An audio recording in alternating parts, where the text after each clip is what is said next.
మళ్ళీ రెండు కలిపి అదే గ్రంథము స్లామ్స్ 22లో 20 అధ్యాయము 2వ వచనంలో దేవుడు ఏం మాట్లాడుతున్నాడు? దేవుడు మాట్లాడుతున్నది, నీకు ఒక డైరీ రాసుకో, డైరీ కొని ఏం మాట్లాడుతున్నాడు రాసుకో, ఒక వాక్యం రాసుకో, వాక్యం కింద దేవుడు చెప్పిన మాటలన్నీ రాసుకో.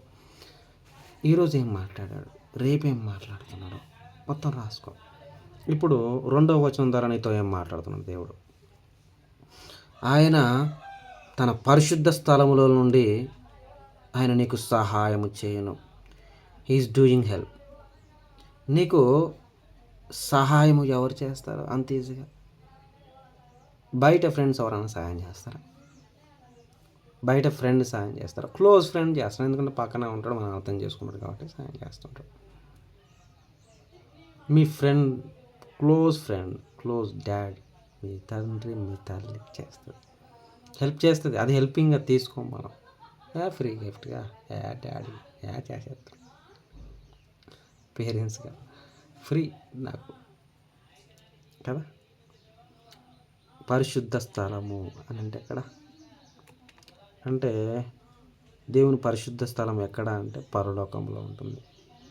ఇక్కడ భూమి మీద చర్చెస్ దేవుని యొక్క అది పరిశుద్ధ స్థలముగా భావించి అక్కడ ప్రార్థనలు చేయడానికి, వాక్యం చెప్పడానికి ఆ ప్రార్థన మందిరమును దేవుడు ఎంచుకొని అక్కడ నేను ఉంటాను, నువ్వు నా దగ్గరికి రా, నేను నీతో మాట్లాడతాను, ఆయన పరిశుద్ధ స్థలములో నుండి నీకు సహాయము చేయనుగాక, సియోనులో నుండి నిన్ను ఆదుకొనుగాక. సియోను అంటే ఏంటంటే పరలోకం అని అర్థం. సియోను కొండలని దేవుడు తన ఆత్మ ద్వారా మహిమతో సియోను కొండలు, బెత్లెహేమ, ఇలా దేవుని గురించి తెలిసిన దేశాలు ఉంటాయి. బెత్లెహేమ అని చెప్పేసి కొన్ని కంట్రీస్ ఉంటాయి. అక్కడ దేవుడి గురించి తెలుసుకోవడానికి తన రూపంలో చిక్కిన బొమ్మలు రూపంలో ఉంటాయి. అన్నీ కూడా మీకు వెంటనే అర్థమైపోతుంది బైబిల్ చదవక మునుపు. అది అక్కడికి వెళ్ళి చూసినప్పుడు తెలుసుకున్నప్పుడు వాళ్ళు ఎక్స్ప్లెనేషన్ చేస్తారు. ఇప్పుడు బైబిల్ చదువుతుంటే మొత్తం ఈజీ అయిపోతుంటుంది. దేవుడు ఇది చేసాడు, ఐసి అనుకుంటారు, ఇవి అవన్నీ చెప్పేసి చూపించి మాట్లాడుతూ ఉంటారు, మీకు బోధిస్తారు. వెంటనే బైబిల్ చదివేటప్పుడు అవన్నీ కనెక్ట్ అవుతుంటాయి. మీకు ఎప్పుడైనా బుక్ చదివే ముందు దాని గురించి తెలుసుకోవడానికి, వెదర్ ఎలా ఉంటుంది తెలుసుకోవడానికి మొత్తం ప్రయత్నించేప్పుడు నీకు అదంతా ఈజీ అవుద్ది చదివేటప్పుడు. అలా పరిశుద్ధ స్థలంలో నుండి ఆయన నీకు సహాయము చేయనుగాక.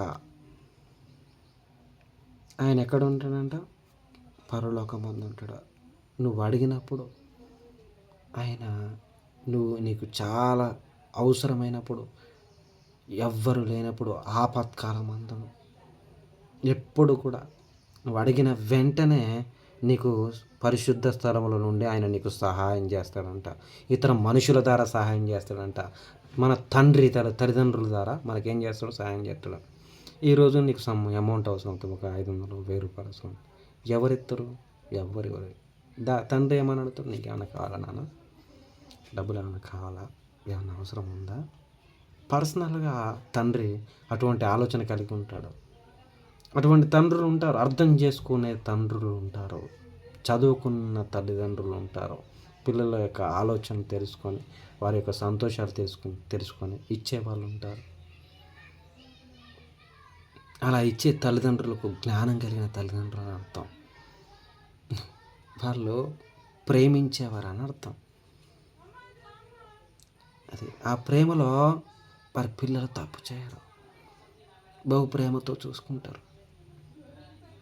ప్రేమలో ఎప్పుడు తప్పు జరగదు.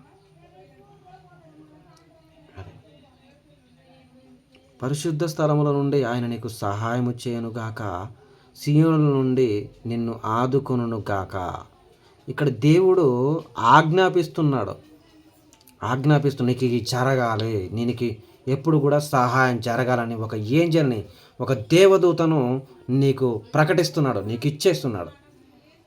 ఇక్కడ ఇచ్చును గాక, ఆదుకొనును గాక, సహాయం చేయును గాక అన్నాడంటే ఒక ఏంజల్ నీ దగ్గరికి వస్తుంది. దేవుడు రాడని కదా ఇవాడు సీ యూ, చూస్తూ ఉంటాడు నిన్ను, ఎక్కడున్నావు, ఏం చేస్తున్నావు అని పంపిస్తాడు ఏంజల్ని. He need that. ఎందుకంటే నీకు గైడెన్స్ ఇవ్వడానికి. ఒక దేవదూతను పంపిస్తాడు. అక్కడ ఇద్దరు దేవదూతను పంపించండి. ఎక్కడంటే పరిశుద్ధ స్థలంలో నుండి ఆయన నీకు సహాయం చేయను గాక అన్నప్పుడు ఒక ఏంజల్ వచ్చింది. సేనుల నుండి నిన్ను ఆదుకొనును గాక అన్నప్పుడు ఒక ఏంజల్ వచ్చింది. అలా ఏంజల్స్ వచ్చి నీకు సహాయం చేస్తున్నాయి. అది నీకు తెలియదు, ఆ వాక్యంలో నీకు అర్థం కాదు. నువ్వు ఇంగ్లీష్ మీడియం, అర్థం చేసుకోవాలి వాక్యాన్ని. ఎప్పుడైతే అర్థం చేసుకుంటావో అప్పుడు లబ్ధి పొందుతావు. టీచింగ్ ఫ్యాకల్టీ వాళ్ళు కాలేజీలో చెప్తున్న లెసన్ అర్థం కాకపోతే సరైన మార్క్స్ రావు. 4 మార్క్స్ క్వశ్చన్కి 3 మార్క్స్ 2 మార్క్స్ అవుతాయి. ఎందుకంటే నువ్వు అర్థం చేసుకుంటూ రాస్తున్నావు అనమాట. ఏదో పాయింట్అవుట్ అయిపోతుంది. ఆ పాయింట్అవుట్కి 1 మార్క్ కొట్టేస్తున్నావు. ఇక నువ్వు అర్థం చేసుకుంటే ఇంకా నీకు అవసరం లా. అలా ఉంటుంది. You want to be questioning.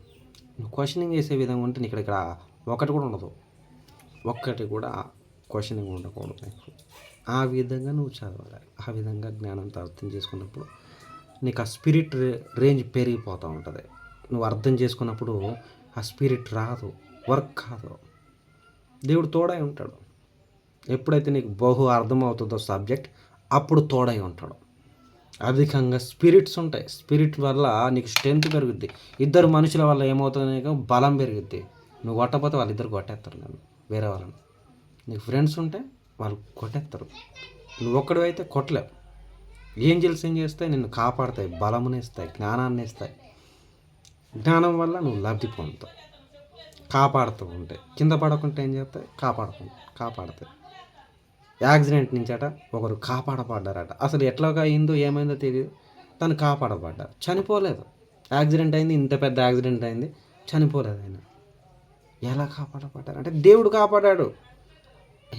తను చేసేది కనబడదు, వినబడదు, కంటికి గోచరము కాదు, హృదయమునకు గోచరము కాదని ఒక వాక్యంలో అక్కడ ఉంటుంది. నువ్వు అబ్జర్వ్ చేస్తే దొరికింది. బైబిల్ నీకు బహుగా ఉపయోగపడుతుంది. ఒకసారి చదివావనుకో, ఒక 3 సార్లు నుంచి 4 సార్లు చదివావనుకో, ఫస్ట్ టైం చదవగానే అర్థం కాదు. ఇది లాటిన్ నుంచి కన్వర్ట్ అయ్యింది బైబిల్. లాటిన్ వర్డ్స్ నుంచి కన్వర్ట్ అయింది. అంత ఈజీగా అర్థం కాదు ఫస్ట్లో. ఒకటోసారి, రెండోసారి, మూడోసారి పర్ఫెక్ట్ అయిపోతుంది. 3 సార్లు చదువు మంచిగా. ఒకసారి చదివిన అనుకో, క్లియర్ టైం పెట్టుకొని చదువు. ప్రార్థన చేసుకో. నాకు అర్థం కావట్లేదు ప్రభా, నాకు బోధించు ప్రభా, బోధించే వాళ్ళు నాకు ఇవి ప్రభా, ప్లీజ్ ప్రభా, ఇవి ప్రభా, ఎవరైనా బోధించే వాళ్ళు నాకు ఇవ్వమని యేసుక్రీస్తున్నాము అని అడుగుచున్నాను తండ్రి, ఆమె అని అన్నప్పుడు నీకు ఎవరో ఒకరు దేవుని నమ్ముకున్న వారిని కనెక్ట్ అయి ఉంటూ ఉంటారు. చూసుకో, చెక్ చేసుకో.